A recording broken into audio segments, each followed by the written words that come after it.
I'm Amanda Collins. I'm a private citizen representing myself and my family. Thank you for being here. Madam Chairwoman and members of the committee, I just want to thank you for giving me time today to listen about how important it is that campus carry not be repealed in Colorado. Also, I'd be very grateful if you would please indulge me this evening by first thinking of a young woman whom you love dearly. Listen and imagine her telling you this story. On a typical Monday evening, the only thing that seemed to be different was the midterm awaiting me at my class on the university campus. At 10 p.m., I walked to the parking garage with a group of colleagues in an attempt to ensure my safety. I parked in this particular parking garage because it was very close to where my class was. And logically, parking closer to where your class is instead of off-campus parking is safer than having to walk across campus at night. As I approached the parking garage, I was the only one who had parked on the ground floor. Seeing no visible threat between me and my vehicle, I wished everyone a good week and broke off from the group. Approaching my vehicle at an angle, what I didn't see was the man hunched down by the wheel well of a truck next to a sedan. As I passed him, he grabbed from behind, forced me down to the cold, hard asphalt, placed a pistol to my temple, clicked off the safety, told me not to say anything, and then he began to brutally rape me. As I lay there defenseless, straddled by a man much larger than me, I felt every vertebrae in my back being slammed into the asphalt that felt like gravel. Out of the corner of my eye, I could see the university police cruisers parked across the way. And in that same moment, I knew that the university police office had already closed, and no one was coming for me. While my body was being ripped apart as this man raped me, I could see in his eyes that he had the propensity to kill. With my life hanging by the thread of a trigger pull, I wondered if this is how I was going to spend the last moments of my life before I meet my maker. And if I'm being completely honest, a part of me was hoping that I was on my way to meet Jesus.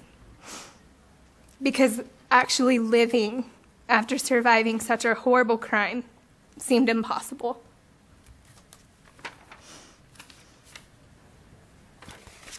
It just took me about a minute and a half to describe my attack to you. In reality, it took 8 minutes. That's what I lived through on October 22nd, 2007, on the University of Nevada, Reno campus. The terror I felt in those moments continued to haunt me for the next 13 months while my attacker remained at large in ways that only other rape survivors can understand. In November 2008, the man who raped me was captured by the Reno Police Department, and the face that haunted my nightmares had a name: James Bila. Mr. Bila would later be convicted in district court for not only raping me at gunpoint, but also kidnapping and raping another woman, as well as for the rape and murder of Breonna Dennison. Jeez. On October 22nd, 2007, my right to say no was taken away from me by both James Bila and the Nevada legislation that has decided there should be an arbitrary line where the university campuses begin. This arbitrary line declares campuses a gun-free zone, rendering me and every other law-abiding citizen defenseless.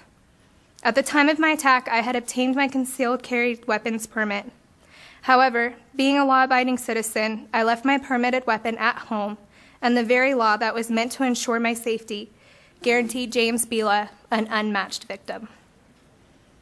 Even with the 10 years of martial arts training I had received in Taekwondo as a second-degree black belt, the harsh reality as a woman is that a firearm is the one equalizing factor when met against an opponent much larger than me. The question of my life is, and will remain to be, what would have been different if I had been able to carry my firearm that night?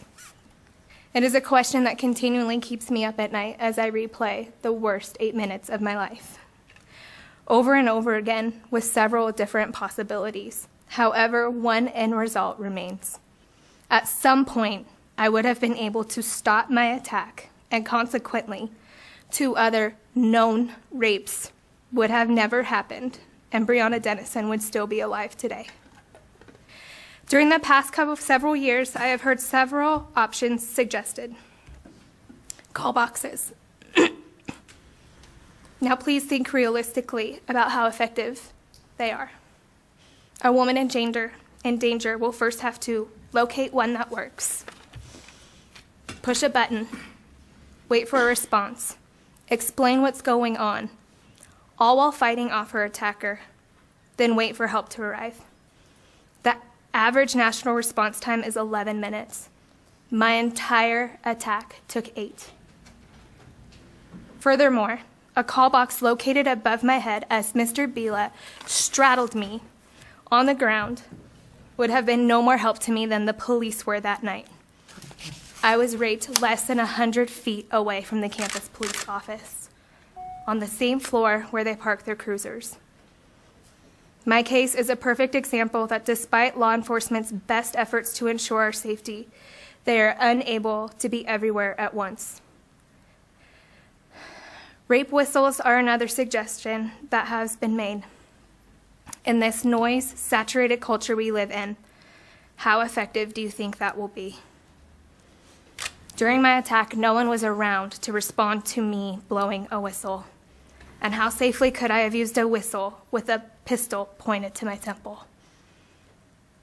The choice to participate in one's own self-defense should be left to the individual.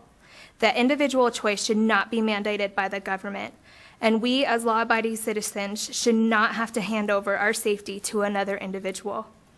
If the government is going to deny law-abiding men and women the choice to participate in their own self-defense, then it assumes the responsibility of protecting the individual.